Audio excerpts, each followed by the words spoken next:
Welcome to the Big and Small Podcast, coming to you from Plymouth, Massachusetts. Just a couple of guys drinking some beers, having some chow, and talking all things sports.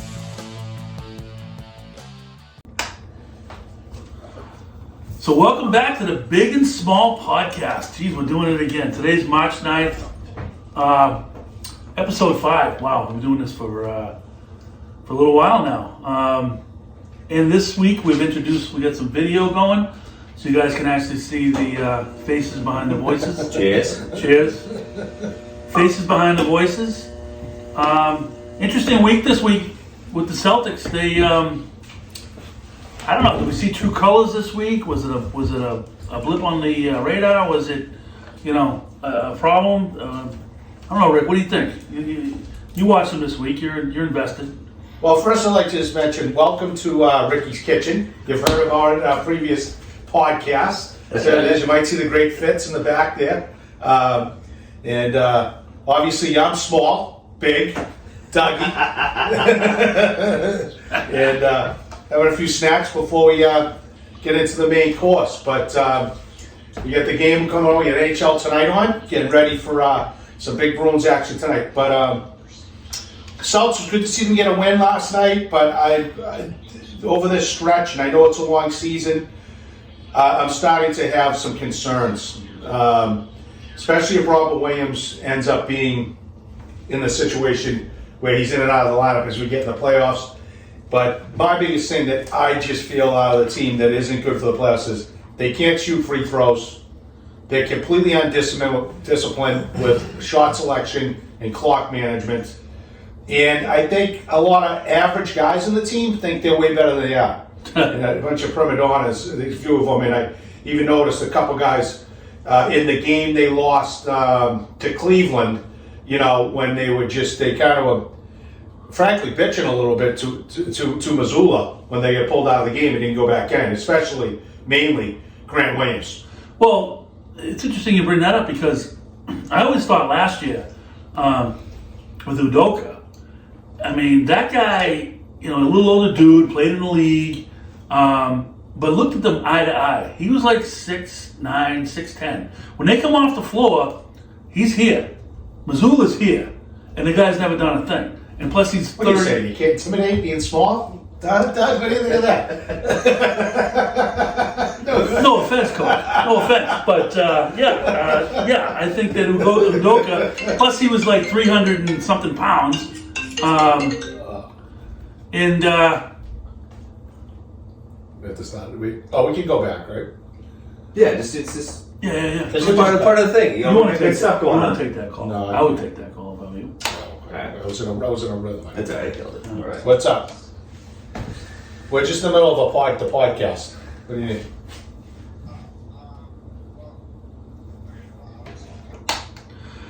All right, sorry about that, folks. Life happens, and as Dougie's going to find out, with the baby coming That's right. this summer, when they go to college, the phone rings, and it's usually a monetary ring, not a monotone ring, a monetary ring. Yes. Where it's how much. But anyway, so we were talking Celtics. I was mentioning Udoka, being a large presence, eye to eye with the guys. Ricky got a little offended by that, but I think it's a big deal because Missoula's he's young. He's young. He never played in the league. It's very difficult to have any type of authority over guys that have achieved a lot more in the same sport than you ever did. Plus, he doesn't really have a track record, other than a Division II school. Coaching. So it's a tough one. I'm telling you right now, that's a big deal. And I think that's why he had the interim tag on him for so long. Well, I understand what you're saying, but at the end of the day, these guys are professional athletes. You know what I mean? Do you really need a big monstrosity character on the sidelines looking at you saying, oh no, I hope I don't mess up because I'm going to get my ass chewed out on the sidelines? Well, I mean, Doc Rivers was, Hall of Fame player that became a coach, and that has weight. I mean, these guys, it's all about respect.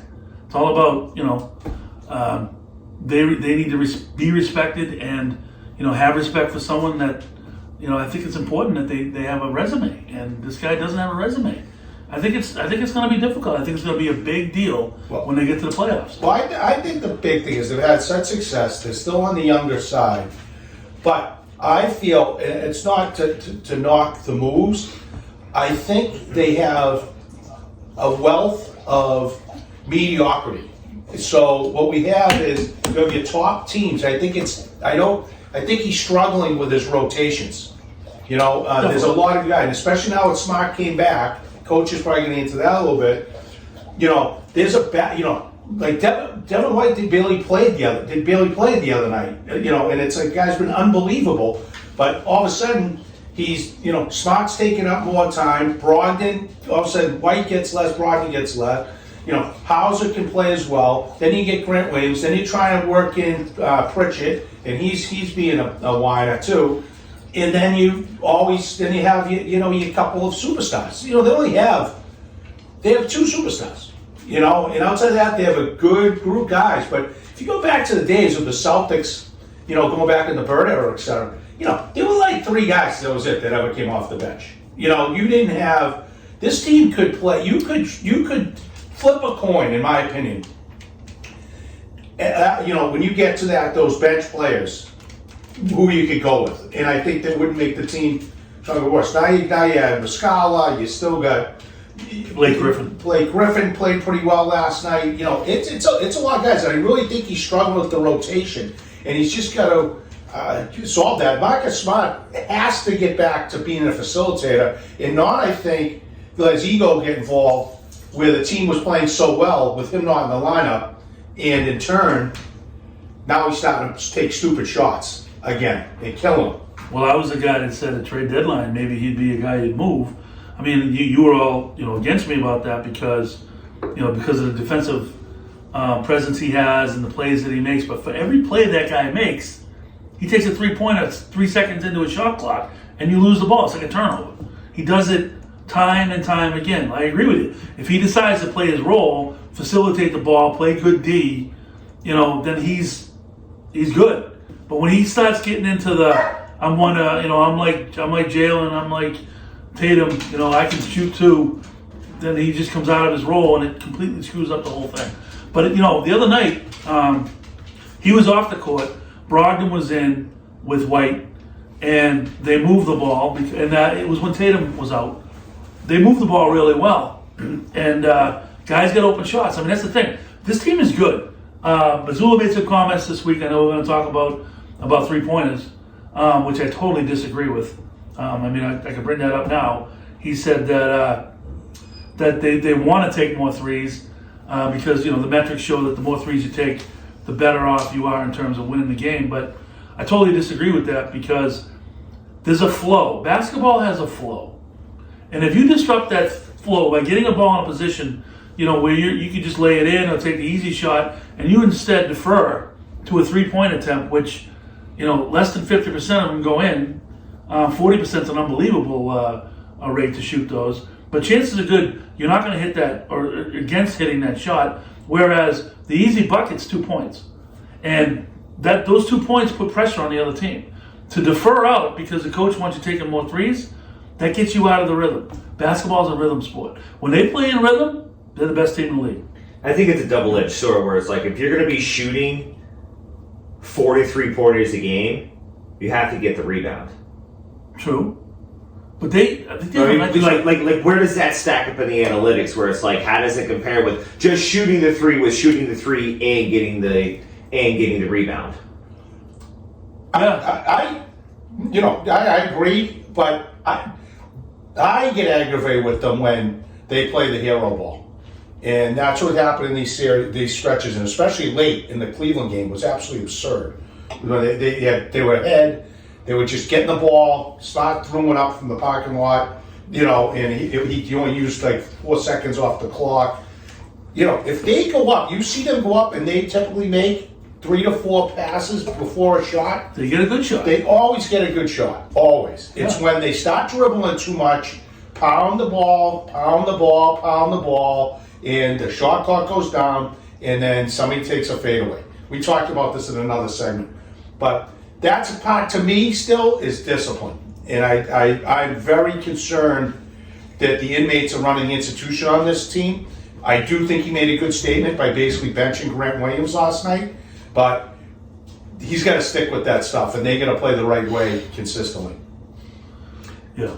I wouldn't mind seeing, I don't know what the locker room presence is like, but I wouldn't mind seeing Al Horford maybe kind of becoming more of a, I don't even know, more of a veteran presence in the locker room. Because he obviously knows. You have the young guns, you have the superstars. I wouldn't mind if him stepping up a little bit, maybe giving Missoula, a little bit of a hand to say, guys, listen, what are we doing? We're the best basketball team in the NBA right now, and we're playing dumb basketball right now. We are letting games, you're up 20 points, and you're just letting games slip away from you. But the problem is he's not that guy. He's not. He's never been that guy, and he's not that guy. Like, the other night, I was thinking about this. When Williams was on the line with 0.5 left in the game, he could have won it. Talking smack. I'm going to hit both of them. And then you didn't hit the fourth row. Yeah. But Mitchell, Donovan Mitchell got in his face and was talking to him. Yeah. He was talking smack to him. Not one Celtic guy. You think Kevin Garnett would have let that guy step in front of Grant Williams? Big Baby Davis on the line. You think Kevin Garnett would let that guy step in front of there? He'd be like, yo, go to your block. Oh, yeah. No question. No doubt about it. They don't have that guy. Regardless, he still missed both of them. I understand that, but my point is there was no backing him up. There was no team, hey, get away from my guy. And then, after he missed the first one, Cleveland comes out, and they basically had a team meeting right in front of him in the middle of the paint. And the guy kept walking back and forth. Like, not one Celtic teammate stepped in there and said, hey, knock it off. Not one guy. They left him out there on the island by himself. Yeah. That's a problem. I got you. That's a problem. Yeah, I think that showed a little bit of lack of toughness, which I think that's what you got. If you're gonna make the run, you got to be disciplined, you got to be tough, and you got to be nasty. And I don't know if they're gonna get that, and we'll see. And I don't know if they have the leadership that has that as they got to go to make that run, but. I'm going to make a prediction. And I said it before. We write it down. Blake Griffin is going to be a big key in the playoffs. He's tough. And you know what? He's never won it. And this is like, the window's closing for that guy. And it'd be a great way to top off his career. You're going to see that guy step up. Not from terms of he's not going to go out and score 25. But he's going to be that physical leader. And he's kind of emerging as that physical leader right now out there. You're going to see that. You're going to see that in the playoffs. I'm telling you right now. Mark it. He's going to be like the unsung hero. I don't agree with the live and die by the 3-ball mentality, especially with the way that the game is played is now and the amount of ticky-tack fouls that are called. Why would you not just drive the lane every single time? If you get the bucket, great. If not, you get a foul called on you and you shoot two. I just don't understand it. Everybody wants to stand 30 feet back from the rim and just throw it up there. Well, it's a numbers game. You know what I mean? They say that if you hit 30% of your threes, that's as good as 50% of your twos. Well, that's the crazy part about the game is that the mid-range jumper has vanished. Nobody cares. But I would say you always take the best shot. I think you take the best shot. And you gotta. Like you said earlier, Doug, they gotta play they gotta get back to playing as a unit. They have the talent. There's no doubt about it. I think it's gonna be the X factors, as I call it. If the X factors show up, they're gonna make a real good run. But just what I've been witnessing a little bit against decent teams is the X factor has vanished, and that's what you gotta see if they're gonna get rolling here. You kind of come off the All-Star break hangover a little bit. You get going. You think you know a little better than you are. Sometimes you need a little gut check. Come back to reality. Coach can hopefully the coach. They reboot the club. Get everybody back on the same page. Get the rotations we wanted, and they get on a good run. But one thing I'm going to give them credit for is they come out and they beat Philly in overtime a couple weeks ago. That was a statement win. That was a good W. So let's take that. Let's transition that into the other team that plays in the Garden. Your Boston Bruins. Okay. Phenomenal team. Still They have 20 games left in the season, still have not lost double digits games this year. We got Edmonton coming in tonight. Connor McDavid, arguably the best player in hockey right now. How do we feel about the next 20 games of the season? What do you feel about the How I feel about it? I feel the things we let's keep everybody healthy. the things that are added? Do you start forcing players to take time off? Sit a little bit. What do we think? That's kind of a double-edged sword because you don't want them getting off their game. And like you mentioned earlier today, like tonight's day 5 since the last game. Right. So you don't really need to rest these guys a ton. I don't know how the schedule plays out. I don't. They might have a back-to-back. I'm not sure, but in a back-to-back situation, yeah, you want to rest your veterans. But for hockey guys, I didn't play competitive hockey and everything. But what is rest for those guys? Is it a minutes? Is it a minutes limitation, or is it just you're not on the ice, you're not in the lineup? No, you're scratch. Okay, that's rest. But I would say your point though, the minutes thing's significant, and even when you looked at the Bruins when they made the cup runs in general, yeah, they had a tough checking fourth line, but there was everything almost was on Bergeron and Marchand, and they had a lot. They were killing penalties on every power play. They getting double shifted. The difference in this club, in what Montgomery's been able to do is, he's rolling 4 lines. Granted, the fourth line plays some less minutes because oftentimes those guys aren't on in a certain matchup, but he's not afraid to roll it. So to your point, they're deep. And I think the key with everything for them is, I think you'll see if anybody's nicked up, pull them quick as they get closer. You're not going to need to play through injury here. I don't even know if they have. I haven't looked at the rest of the schedule. If they have a back-to-back, I think it would be smart to, get a veteran a rest there.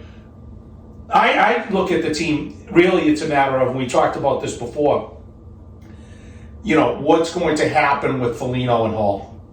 If those guys are back for the playoff run, who do you say? Yeah. I mean, it's crazy how deep that line. We were talking about. In my opinion, if everybody's healthy, and they go in, the first line will stay as is. I believe. There's an outside shot. Maybe they flip Bertuzzi and no. I would think Bertuzzi and maybe DeBrusque.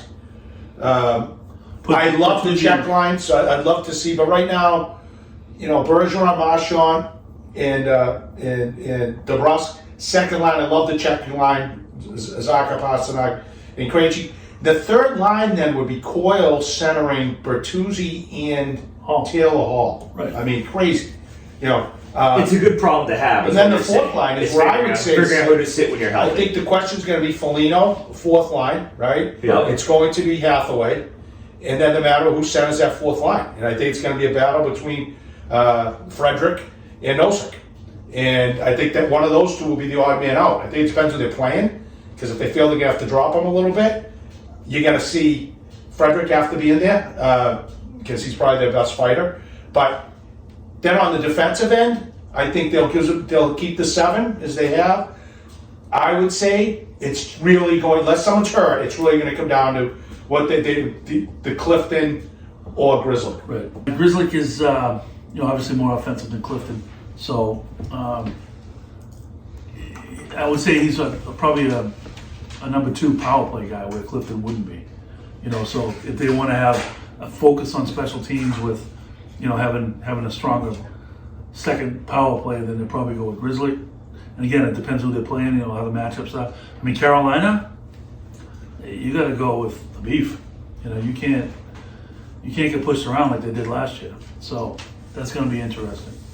So once you hit the playoffs, do you still? And I feel like it's a unique problem with not a problem, but a unique situation with the Bruins. Once you hit the playoffs, are you still rotating your goalies? No. You definitely. I don't see them rotating them. But typically you go with the one because you don't play back to back. But if someone gets nicked up or we've seen in the past really has a bad night, they might want to change it up. But I think it's all Mark's show, and But the good thing is he's going to go in with not seeing nearly as much rubber as, for example, Vasilevsky has seen down in Tampa. So. But he plays every game. That guy plays every game. So I mean, it's a totally different. So it's good. It's good to make the run for your number one, and it's great to have.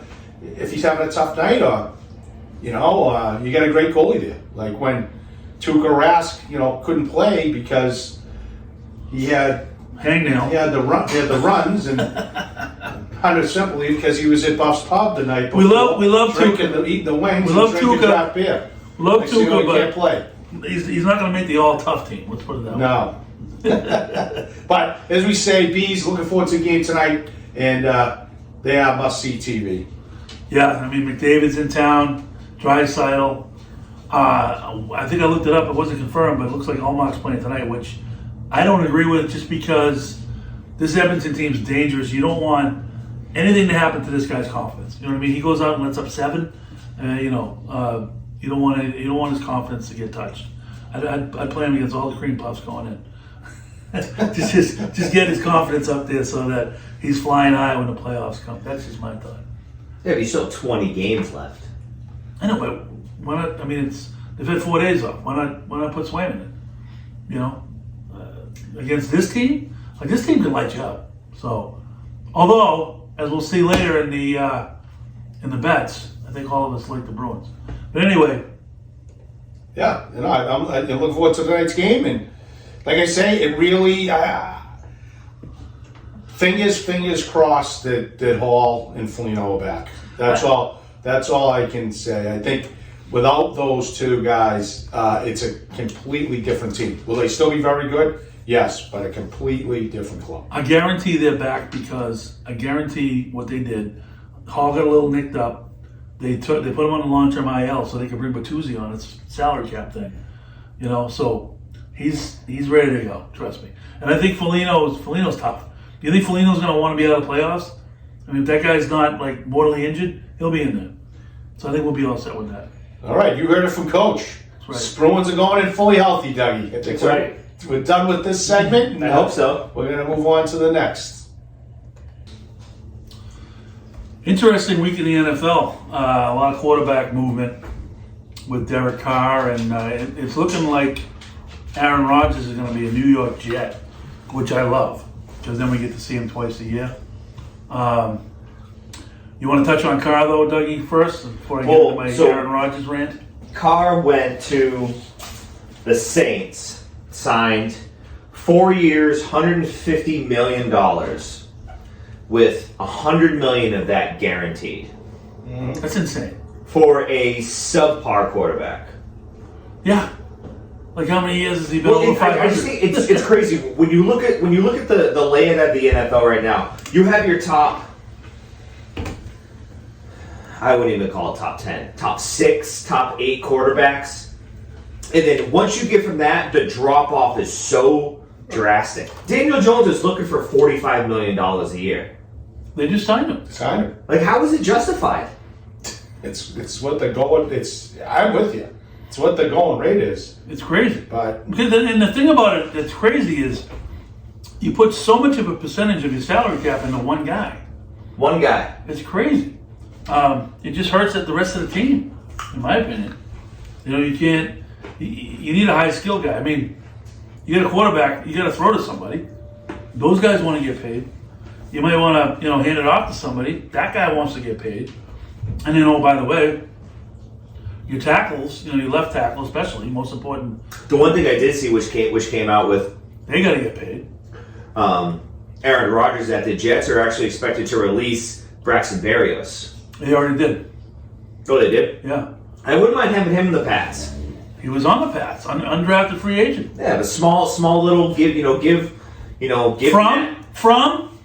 I believe the U. The U. Did he go to the U? He went to the U. All right, beautiful.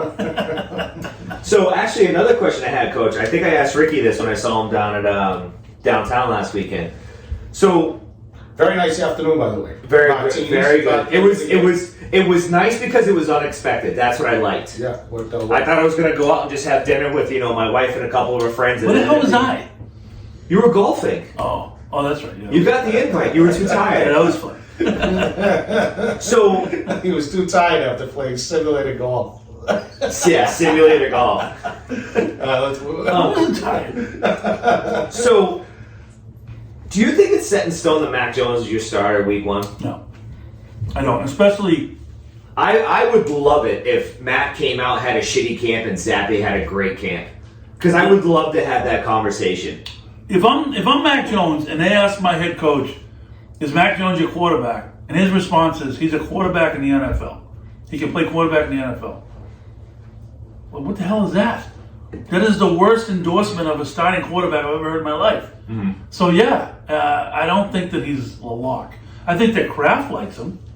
The only thing that's going for him Yeah, is, Kraft can like anybody. It's who's going to help his football team. I understand that. The only thing going for Mac Jones for Belichick is he's on a rookie contract.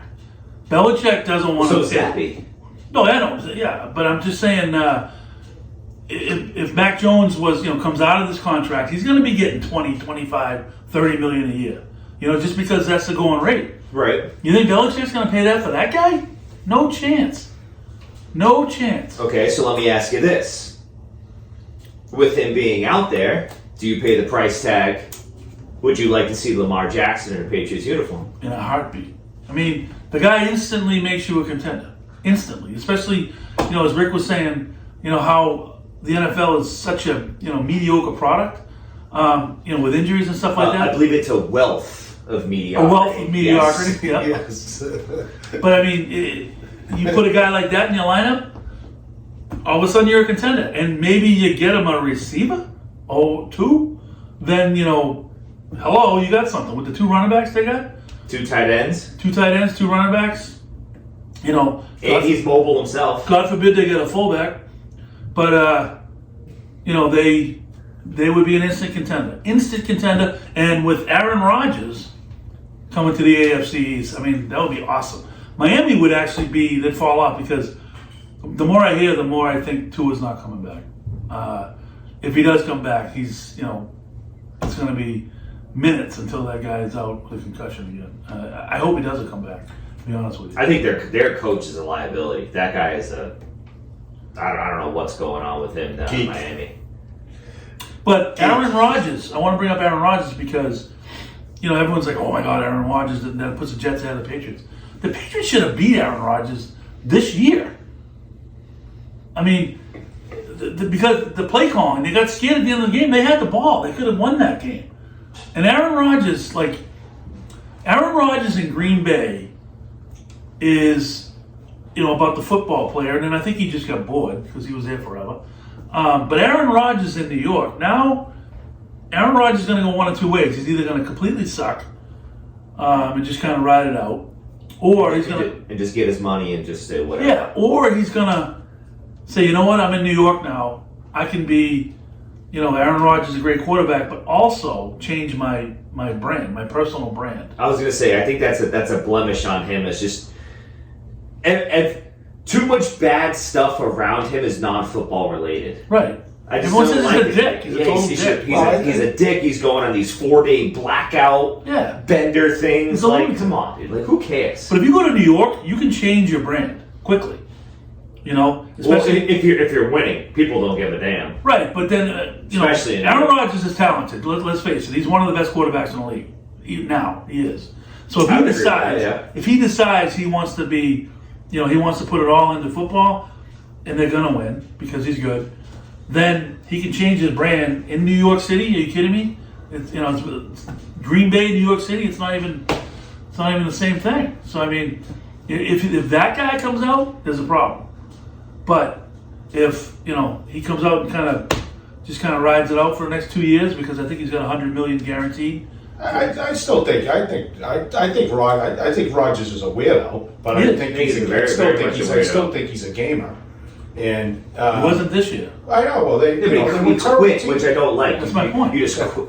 But but is he an upgrade for the Jets? 100%. Oh yeah. So just like Lamar Jackson going on, yeah, upgrade, yeah, it's not going to happen. I'll guarantee you that because they're going to let. Guarantee. Because you have to do, and that's the one thing I'll admit I'm terrible with. But when it comes to contracts and verbiage of contracts, like, oh, they're going to arbitration, they're doing this. I'm terrible with that They have stuff. to guarantee two first round picks. So you have to guarantee give them first 2 round picks, and you have to pay him the $37 million. Yeah, whatever Or the you franchise is. or you try and renegotiate his deal. You wouldn't have.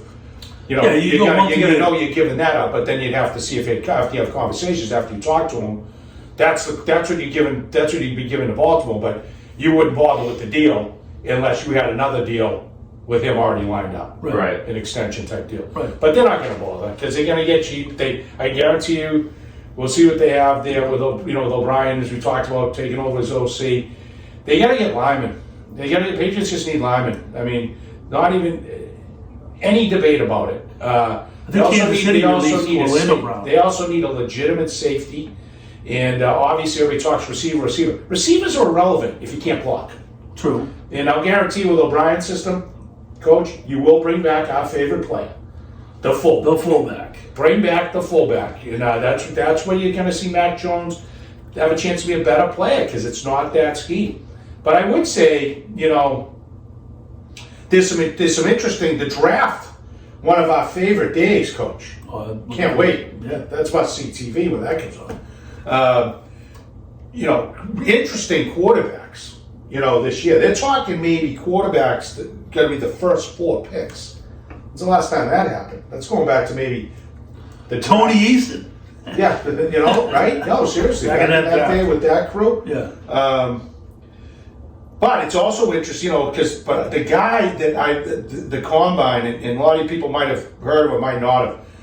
But go check out his tape if you haven't. This kid Anthony Richardson out of Florida Gators, is an absolute physical freak. He's got a cannon for an arm, ran a 4.40 at the combine, and he's 240 pounds. I mean, this guy is an athlete beyond athlete. Where he goes will be interesting, though. I would not be surprised if out of this quarterback draft, the Patriots might take another guy. I wouldn't be shocked. C.J. Stroud, he's rated number 1. Interesting, getting back to our NIL deal. See what that craziness is. He's in the draft as a junior, going into his senior year. Projected probably the number 1 pick in the draft. Everybody has a little different poll, but the point is, he might stay at Ohio State now because they're looking to put together for him up to a $10 million NIL deal. I mean, it's insanity, people. It's insanity. And if you looked at DeSantis in Florida, what he did, the governor, or what he did to change the restrictions that Florida had put on coaches and staff to work with kids to secure their NIL deals, where he loosened it up because he was probably taking tremendous heat from Florida State, Florida, Miami, etc., because they weren't being able to do the same thing some of the other schools have been doing. It's just madness. But that's my take on NIL this week. But keep an eye on that kid Richardson. God, I'll tell you, if he ever falls, the Patriots going to take him. So the mock drafts right now have him projected. He's a redshirt sophomore out of Florida, projected to go to the Panthers. Yeah, what pick is that? Like 5? 4th. Yeah. 4th from Chicago. Who's got number 1? Indianapolis Colts from Chicago. That's what it says. But I don't know if that... It is. And that has them taking Bryce Young, C.J. Stroud going to the Texans, Will Anderson from Alabama. Bryce Young, number 1 overall. That's a stupid pick. Yeah, he's rated 2. The hooker kid from Tennessee, Levis from Kentucky. I mean, it's a deep quarterback draft from what they look at. But with all those quarterbacks going early, where the Patriots are picking, there's going to be some really good players available. So if you're the Patriots they this should year, get a plug and play at that spot, unless they absolutely. And I don't want a plug and play of what the hell's his name? The last year's Strange, Cole Strange. Cole Strange. That's not plug and play. Yeah, they're gonna pull a guard out of Lehigh. Go gets please. But not terrible though. But not terrible. He wasn't your worst lineman this year. No, he was all right. He was all right. First round. He wasn't worth it, but he was. I don't think he was a liability by any means. But I wonder if he wasn't a first round. He was a liability. I mean, he's not good, but he's serviceable. If he's your 5th best lineman, I'll take it. Yeah. Okay. but that's about it. They need tackles. I mean, they switched the tackles. I think they switched And Brown. Brown's not even signed. No. So, I mean, anyway, we'll see. But interesting stuff with the NIL, and I'm really looking forward to the draft coming up. I think it's really going to be an entertaining draft to see all the movement and what guys are doing, and what guys maybe come out of it now with these NILs as well, because some other guys might decide to stay too if someone gives them a guaranteed, $10 million deal. But I think the Pats got to go receiver at 14th pick just because there's nothing in free agent. The number one free agent is a guy Already on your team. they let go. Yeah, they haven't signed yet, and hopefully they do. But and Myers, which by the way, I called as an undrafted free agent. I called you and I said that kid's a player. yeah, I think they should sign him if the number's what they're saying it's going to be.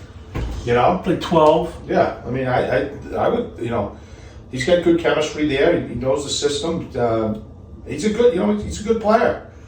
I agree with you. If I had any confidence that they've ever drafted a first-round receiver correctly, any, The last one? probably. N'Keal Harry. Oh, I know that. I thought you meant it was any good. Oh, First round probably goes back to what was with Parcells. yeah, the kid from Ohio State. Yeah. She. Yeah, She. Parcells. I've been trying to blank it. We'll come up with it. But they had, but I don't think Belichick's done it one time. Nice terrible. So I just hate to waste a pick. My prediction is they trade down, but we'll see. He drafted Sony Michel before Nick Chow. All right, enough said. The guy can't draft skill positions. So, with all that being said, we're going to kind of transition into a new segment we're going to try. Based in Massachusetts, obviously, sports betting is finally going to become live mobile via, whatever, DraftKings, FanDuel, all this stuff tomorrow. We're going to do some picks. Ooh. Yeah, and we're going to keep track of the picks, too. Yep, I got it all written down right here. So, Ricky, for your first pick, who do you like? Who do you like for tonight, tomorrow? What do you like? It's tonight. I got the Bees tonight. Minus what? 165. Bruins tonight, minus 165. Okay. So, Coach. My one pick, so I'm going to call this the, can't miss bet. Right? Can't miss. Dallas. Your lock. Dallas Stars. Dallas Stars tonight, money line. Yep. Over your Buffalo Sabres. Coach Felix's Buffalo Sabres. That's Coach right. Gillis is Buffalo Sabres. And for my pick, I'm going to go a little off the beaten path.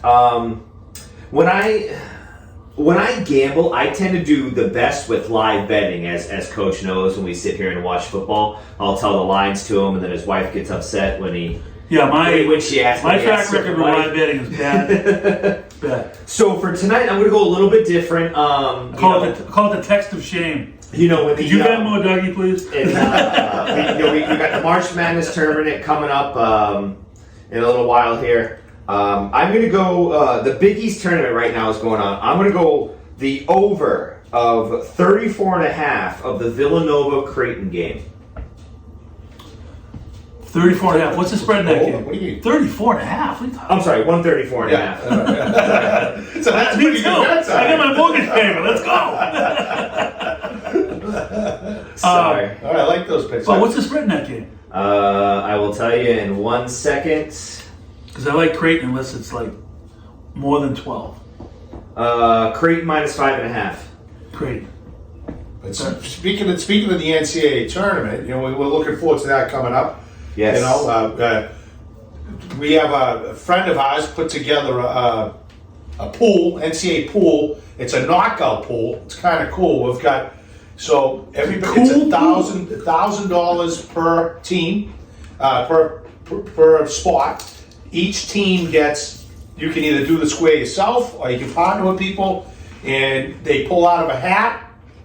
Each team or individual gets 4 teams. That's their pull. But it's all based on the spread. So I'm excited about it because we split our square, 5 of us, me and Doug and Big, so we'll get to talk. Hopefully our teams go pretty well and to update, kind of exciting to watch. And also good friends of ours, Brian Nolan and none other than Woody/Woodrow. Woodrow. Who send Woody my best. The bag basically broke his shoulder playing hockey. But Such a he's shame. on the way Such a back. shame. Hate to see it. Hate to see it happen. I think. So we have our draw though. The poll is Tuesday night. Yeah, so we'll know our teams next I've done this a little bit, done this for a couple of years. My prediction, what I've kind of seen happen, is to have a top 2 team going into it, worst ever. Yeah. Especially because your spreads, the first 2 rounds or so, they're so big. Like you're playing Kansas comes out, number 1 seed. You're playing, Plymouth North High, and the spread's 30. You know what I mean? It's just like But I think if we can get like a middle of the road to maybe one of those teams that's plus 30, I think we got a good chance to kind of take this thing pretty deep. And I'll give you a middle of the road team, Purdue. The Boilermakers. The Boilermakers. Okay. I like having the stiff early. I like having a low seed early to cover on the points. I like it. Yeah, because then you take over that team. So How many teams do we get? 4? 4. 4 teams. 4 teams, 4 chances. So anyway, we'll keep you posted. We'll give updates on how the tournament's going. Interesting dynamic, some traditional top Oh yeah. 2 teams, traditional teams in the top 10. And but also kind of a different looking group. We get Coach talked about Alabama last week. Who's Houston's back in there? They haven't been really good since what 5-7 Jim? Was it 5-7 Jim? Or they Yes, 5-7 10. We went over this. Yeah, we went over it. A couple other teams. What St. Mary's is 10. St. Mary's is 10. Yeah. So some different. UConn is back. Yeah. They've been kind of. We'll get a really good look kind of once everything shakes out, when all the individual league tournaments shake out and what everybody's final seeding is and whatnot. But yeah, looking forward to it, and then it'll be good. Yeah, it'll be fun. It'll be good. Have a little skin on the game. You're kind of like you're a little bit more in tune to it, if you will. And a little bit of news in the college basketball ranks is Jimmy Boeheim stepping down after 47 years. 47 years, and then as we were just doing as we started this podcast tonight, Patrick Ewing is out of Georgetown. Love Patrick Ewing, but it just didn't work out. From what I saw and what I understand, I don't know if this is correct, but I believe one of the assistant coaches is going to take over for Boeheim going forward. But I don't know what they have planned for Patrick. What a career, though! Unbelievable career. Patrick Ewing? Well, no, I'm talking about coaching wise. Boeheim. Oh yeah, 47 years. Just unbelievable. Perennial power. Going back to the days of we talked about this already, the unbelievable Big East when it was in its infancy. Big Monday was must-see TV. Must-see TV. But well, good luck to Jim. Great career. And then, all right, you get ready for our next segment. So last week, Dougie, you said you were going to come back this week with a review of the Artisan PIg. The Artisan PIg, yes. We went there for my lovely wife April's little birthday lunch with her 2 best friends. Any other guys? No. Interesting. Just me. I don't even know how to start off. I would start off with a beer. That's the way I would have started off. But. That's the tough part. No Bud Lights. What? Yeah. Sacrilege. I won't be No there. Bud Lights. No, nothing. There's a lot of little weird microbrewery, all that kind of like weird beer stuff. Yeah, nice. No seltzers either, so you couldn't even escape. Yeah, it was very weird. Overall, So wait a minute. Microbrewery, what was the like straight booze, like vodka? no microbrewery isn't like beers like No, I get that, but I'm saying- like all like the IPA But stuff. in addition and to all that, stuff. like, what else could you drink? Yeah, they had like their own like cocktails and stuff like that. But for what it was just, I didn't like it. You're paying. The pizza was good. Don't get me wrong, the pizza was good, but it's anywhere between like $22 to $25 for a What kind of pizza. pizza did you It's brick oven, isn't it? Yeah, brick oven. Well, I got a lot. So I went with the golden swine. So it's got like Golden swine. Sounds like pork. yeah. So it actually had chicken on it, but it had Like Artisan PIg, so like kind of like that golden honey barbecue sauce on it with a little bit of blue cheese, jalapenos. It was good. And then we had the charcuterie board to start. Ooh. I'm a charcuterie board guy. I don't know if you guys ever mess with like a charcuterie Are you board, kidding me? well, stuff like that. Rick, you should see the Ricky. This is the first time ever in my adult life I have gotten pork grinds on a charcuterie board. I'm not even sure what that is. Pork grind, 5 pork grinds. Yeah, no, I mean, you know. That's a different twist. Subpar. What's your number one charcuterie board in Plymouth? Ooh. I don't know. Well, I'll tell you mine. I got mine. What? 42 degrees north. Okay. Really? That's good there. Yeah, that. Very good. Yeah. Mine's East Bay. Oh, Okay. Lisa and I enjoy that. Yep. okay. So getting back to the Artisan PIg, it's for me personally. I'm sure people love it. I just don't even like the atmosphere in there. First of all, there's not even a TV in the joint. It's not even like there's the TV at the bar. You can't see it. There's nothing. So you can't even go in there, sit at the bar. There's a bar with no TV. There's a bar with no TV and no Bud Lights. I mean, did they say, all right, here, listen, we want to put a restaurant here and we want it to fail. So What do we need to do? So that's what I was talking to Rick about, because I ended up seeing Rick. So we ended up leaving Is there. how you call that in my equation of visits? Non-starter. In El Zippo. Yeah, Chicken Sir. El Zippo. Either. Don't Yeah. chance And by the way, a I might go take out quick pizza. update. Bees up 1-0. Marchand. Brad. Picking up where they left off. So, but the pizza was good. So I'm gonna go 6 out of 10. Oh, that's your review, 6 out of 10. My review is 6. I wouldn't call that good. No, it's a place that I explained to my wife April after the fact. It did have good pizza, so I could see myself ordering pizza there and taking it out. But I'm not going in the joint to eat. It's like I mean, you can't even sit at the bar. There's no TV to watch. It's like you play to your play to your audience. Play to you're in downtown Plymouth, for God's sakes. You don't even have a TV at the bar. You got no Bud Lights. You got no seltzers. Like There's no Pilgrim Pizza? no, you got nothing. It's just like at the end of the day, you're serving pizza. You know what I mean? Like, what do you really? People aren't going to go in there and spend $50 on pizza for nothing. You know? You went 6 out of 10. What about like the atmosphere? See, I think the whole no TV. They had music piped in, but it was just like. Were there people there? Yeah, there were people there. It's very bright. It's a black and white theme. They got kind of floor to ceiling windows out front. It's right across from Memorial Hall. Yeah. Traffic going by. It's just not for me. Well, thanks for that heads up, because God knows I hate wasting time on bad food and bad experience. The pizza With was no good. Bud Light. I mean, Jesus Christ. The pizza was good, but I think if you're gonna do it, and if you They had takeout though. You can do takeout. yeah, you can do takeout, but that's kind of a place or if you and Patty go there, you're gonna have to sit there and have a conversation. You can't just stare at the TV because there is no TV. No, are you kidding me? We have unbelievable conversations. I like it. All right, Dougie, good I review. feel like I just got a shot there. I'm a little bit hurt. So listen, speaking of Patty, Yes, the lovely Patty. the by the lovely way. Patty. We went. So we did a little golf thing on Saturday at Where'd you go? Down the Pine Hills? Pine Hills. Did you like it? Yeah, we were with my daughter and her boyfriend, who she's moving in with. Okay. Next weekend. Okay. She's going to move to Connecticut. Big news. Big news. Good dude, JT. Played some golf. That was a lot of fun. I took a lesson the week before in the golf. I was +5 then on the simulator. Where'd you play? It was some Arizona course. I don't know. TPC Scottsdale? It was. That's what it was. Yes. That's where they hold the waste management. Yeah. I was +5. Nice. I love it. Yeah. It was, well, automatic putts and all that shit. But, Yep. no, and then from there we went to a restaurant we've never talked about on the show, Aroma. Aroma. We have talked about Aroma. Okay. Love Aroma. I think it's a hidden gem, Coach. Hidden gem. It's in Manamet. It's small. It's an Italian restaurant, an Italian themed restaurant. But you sit at the bars. This kid Andrew. It's fun. Good story. A little side story. Andrew's the bartender. Andrew is the son of the owner.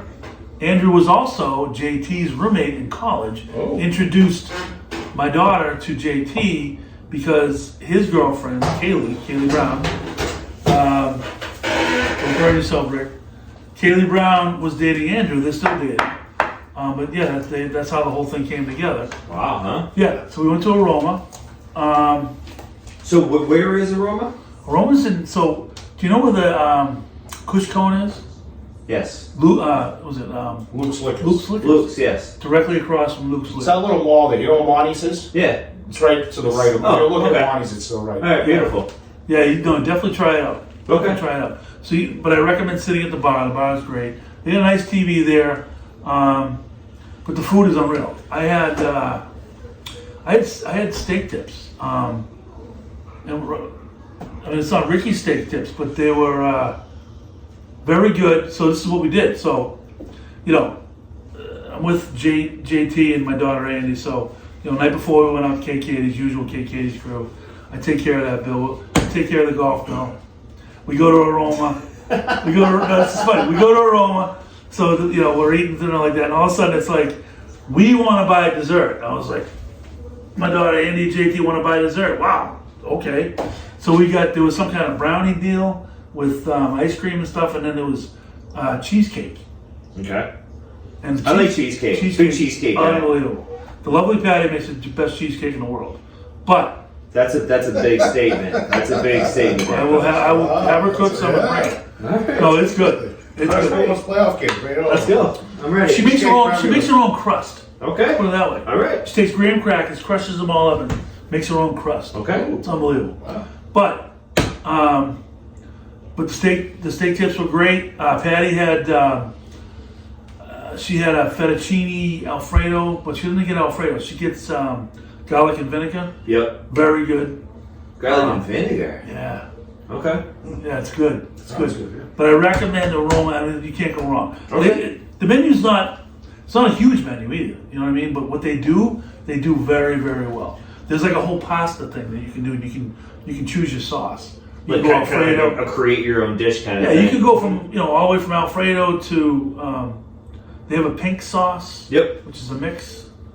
So yeah, it's all different kinds of pasta. It's I recommend it. So, what out of 10? 8. Okay. 8 out of 10. 8 out of 10. And Rick, I believe. I like that. I like that. That's good. It's good TV in there too. Not bad. But, They have Keno too. Get the which right is time. Oh. interesting.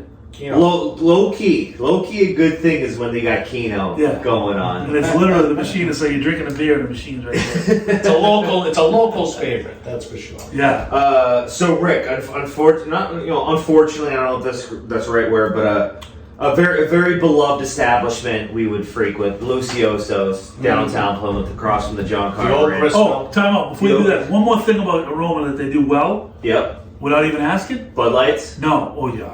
It goes without saying. No, they do martinis very well, but also they do the warm bread basket mix. Okay. Like there's like all different kinds of bread, but it's all warm. Okay. I love warm bread. Yeah. Why wouldn't you? I know. So the beloved establishment, Lucioso's, which so did it sell to a new owner? What kind of happened with Yeah, down Lucioso's? at the gristmill. It used to be the old run of the mill years ago. That became Lucio's. I don't know if it switched another owner, but definitely it was Lucioso's latest. Yeah, switched. The owner sold to a good friend of ours, Jimmy Gillis, and his son took it over. They then decided to do some changes, a little bit of remodel. Shut down for a few weeks, and they changed the name, so it's now Gillis, the Gillis Family Tavern. Okay. And they had an invite. Their invite grand opening was last Friday night. Lisa and I happy to attend. A bunch of our friends were there. It was an absolute madhouse. How many people were there? So I didn't even eat. DeBrusque got It was banged too up. much. Oh, did he? So they had. So, but we had a great time. They brought in.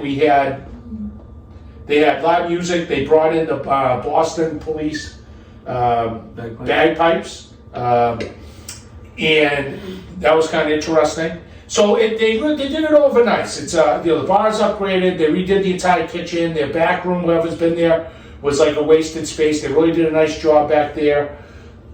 All new TVs. It's cleaned up well. Some twists to the menu. I haven't had much of it yet. As far as, I think I'm going there tomorrow night to meet some buddies. Oh. But you guys are more than welcome to attend and check it out.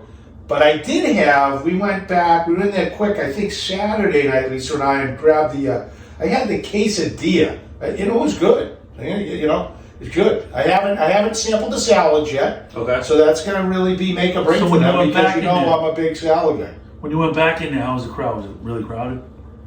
It wasn't bad. It wasn't bad. We've actually been in there twice since over the weekend, because this weekend we were kind of just bouncing around a little bit, doing different things, and ended up there meeting a few people. But it was, you know, everybody. I know our friend Chris Moriarty, who we had talked about before, from his LFG, his band, went last night. I think he sent me a text. No, maybe it was Monday night. And he said he got the Greek salad with the grilled chicken. He said it was very good. So I'm looking forward to tomorrow night, having some more of the menu and seeing what it's all about. But overall, nice place, good entertainment, and I think people will enjoy it. Beautiful. So that wraps up our Chow Talk. Now we're going to go to the final segment of tonight's first videoed podcast, which, you know, we're going up in the world. We're going to do, you know, we got the Bruins on the back. We're going to do your top 3 favorite NHL players of all time, not named Bobby Wayne Gretzky and number 4 Bobby Orr, because those are uncontested right-hand layups. Yes. So, Coach? So, I promise I'm not going to go old school every time. But Okay. one of my favorite players growing up played for the Montreal Canadiens. Okay. He always killed the Bruins. But I had to respect how good this guy was. Guy Lafleur. The flower. The Flower. He was must see TV on WSBK channel 38 with the snow. Remember that? It had the rabbit ears. You had to get it like perfect, or else you couldn't see the TV. Black and white. Oh yeah, totally different era. Different era. A little tin foil in there. Little tin foil. Yeah, get it going. Yeah, no, Guy Lafleur. Great call. My favorite player, he always been the ultimate winner. Did it all. I actually wear the exact same helmet that he wore in the NHL when I play in HOH hockey, and I'm close. Be ready, boys. I'm almost off the DL, so be ready. I'm about 2 weeks away, and I'll be back. None other than Mark Messier. Oh, Okay. And as great as Gretzky was, which we took off the board, the one thing that he never did, Win a Stanley Cup with a different team. with a different team, Messier brought the cup back to the Rangers. It was, I don't know how many years, A lot. 30 years anyway, Yeah. they had won a cup. And ultimate winner, tough as nails, just did it all. And that's the guy you go on cup runs with. When we talked about earlier with the Celtics, he's a leader. And guys follow him, and they respect him. And they got the best out of guys. But and he's great. He's actually great on TV. He's excellent working in the post-game shows and pre-game shows with the NHL now. Well, little known fact, he was one of the main reasons why I went with the bald head. Oh, yeah. Yeah, oh yeah. Yeah, look. Well, believe me, that's Yeah. me. That's a Some of those lifestyle. guys, between him, The Rock, Oh, yeah. you know, Bruce Willis, I think was a Yeah. pioneer as well. No, but Messier was It my changed our entire. Messier was my first one. I was like, you know what? I can pull that off. It changed our entire dynamic, 100%. Right? Yeah. People are getting toupees and shit. We actually have a friend that actually still has one. No. You know, it's somebody's cousin. Oh, man. It's always the cousin. Wait a minute. He's got a toupee? Shit, yeah. Are you I crazy? didn't know that. That just puts, more strange in the strange. Yeah. Holy cow! I did not know that. Yeah. That's a little dope. Don't throw names when this blows up, you know? Don't throw names out there. All right. But we all know. Oh, you my jump God. in. So mine's actually a current player. We're actually watching him Of course tonight. he is. David Pastrnak, right? Nope. Oh. Patrice Bergeron. Yeah, I think that's a good one. he's the best thing about the game. He does everything right. You never hear anything bad about him. He goes out there, he plays hard. He's been so good for so long. I just think when you look at the youth in the hockey is saying, hey, you want to emulate somebody just like kids emulate baseball swings and stuff like that. You want to emulate somebody as a young hockey player, Patrice Bergeron. Whatever he does, you do. Me personally, I think Patrice Bergeron is kind of the... I'd say on and off the ice, too. The guy's been... he's been here for what? Nothing but good things. 18 years now he's been here? Oh, it's You've never heard, Patrice Bergeron, gets a DUI or Patrice Bergeron... No, nothing. Gets caught with, doing something stupid. Yep. Never. And he comes back this year, and now look at him. Yeah, he's probably, got to be, in my opinion, probably top 10 two-way players of all time. And a consummate pro. Mr. Selke. Yep. Round two. What do you got, Coach? So I'm bringing it a little bit forward now. We're getting into the 90s. One of my favorites of all time, in my opinion, changed the game offensively. Okay. Mario Lemieux. Okay. Mario Lemieux. Yeah, you could basically put him in that. Oh, yeah. That's why you probably, think all the time, him and Gretzky, and, I'm not going to bring him up. He might have been saving him, but, what a great, those teams were ridiculous. They were tough teams. The Bruins had some good teams then, and they just couldn't get over the hump with them, but it was, Lemieux, Yaga. It was... Who was the goalie? Pete Peters, I think. No, it was Barrasso. That's right. From? Acton Box Pro High School. I played. You only get that kind of information right here. He's like an encyclopedia. The biggest one. But I know that he knows it, and I know he knows that I know. That's why I said it. That's why I say it, because he knows. 18 years old. And guess what? He was lefty. He was a lefty goaltender. Lefty goalie. Who was the big star on that team that lost to Magnon almost every year in the Garden? The big star on Acton Box Pro. There was a couple big stars. One of them played in the NHL. I didn't know we were doing. And one of them I didn't know we were doing high school trivia. Well, he's an NHL player. He's still very active in the Bruins organization. Yeah, I know who it is. I know who it is. He was on the cover of Sports Illustrated. Bob Sweeney. No, the other guy. And Alan Bourbeau. I wasn't. The two. Neither guy then. But Bob Sweeney. You're the wrong guy. All right, number two. Neither guy. Yeah. No, who was the guy that was on the cover of Sports Illustrated? Bobby Carpenter? Bobby Carpenter. Yeah, St. John's Prep, my friend. First American ever drafted, I believe, in the first round. Wow. Yeah. He's saying it with authority, so I think he knows. I think we hit Rick's wheelhouse. All right, Rick. Another winner, another center guy, leader, winner. He's turned into be an unbelievable executive as well. Steve Yzerman. Stevie Y. Stevie Y. What a player. Detroit Red Wings, they were absolutely outrageous what they had with him and a few of the Russians and all those guys. They were something else. That was must-see TV. So this is going to be a curveball. Not many people know I was born and raised in Texas. What? So you know that? No. No, at all? Not in any of our conversations? No. Yeah, I didn't know that. We have to go a little. Wait a minute. That's going to be a second. Yeah, so we're in Texas. Arlington, where the Cowboys play now.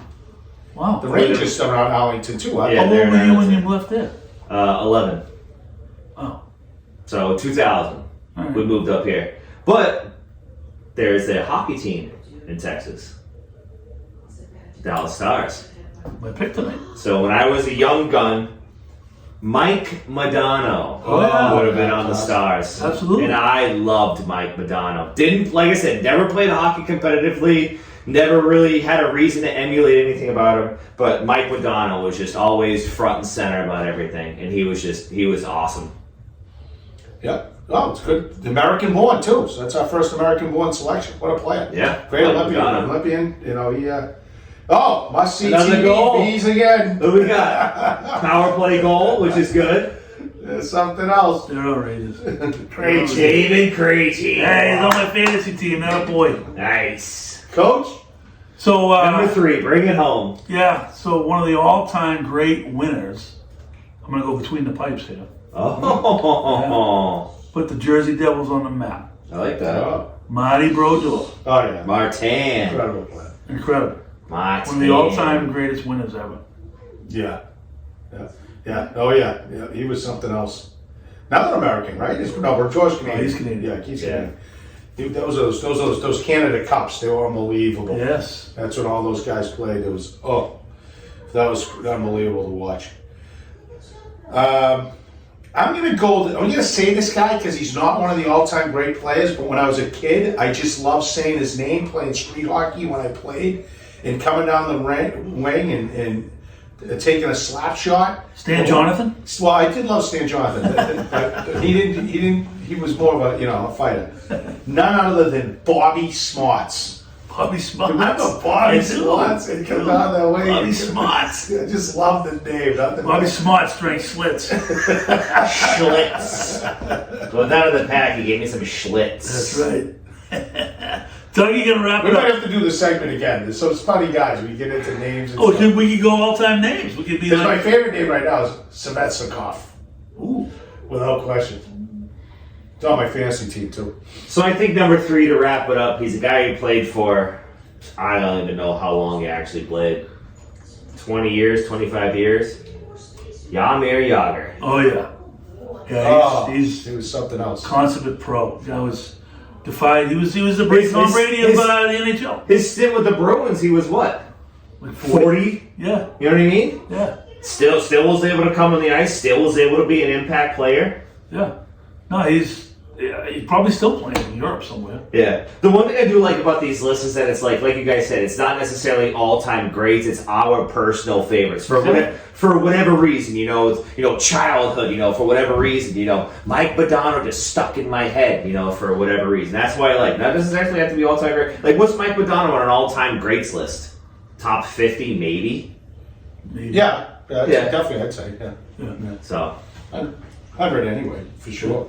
Yeah, one guy you get to throw out that we didn't bring up and we won't get into it, but Alex Ovechkin, Oh yeah. another current player. Jesus. current player, Yeah. So there's some great young talent in the league right now. We could go on and on with this segment, but So real quick. Current players on the Bruins making a huge impact. Patrice Bergeron, when his career is over, where do you think he ranks? In Bruins history, I think all time. all time. Yes. Well, I mean, it's a different category. I mean, all time. There's a hell of a list. I mean, he's maybe top 20. That's fantastic. Yeah. more money. Top 10 easy. Yeah. Yeah. Ever? All The time? Bruins, yeah. No, with the Bruins, all time. Oh, in the NHL? NHL. Oh, it was probably, he's in the top 100.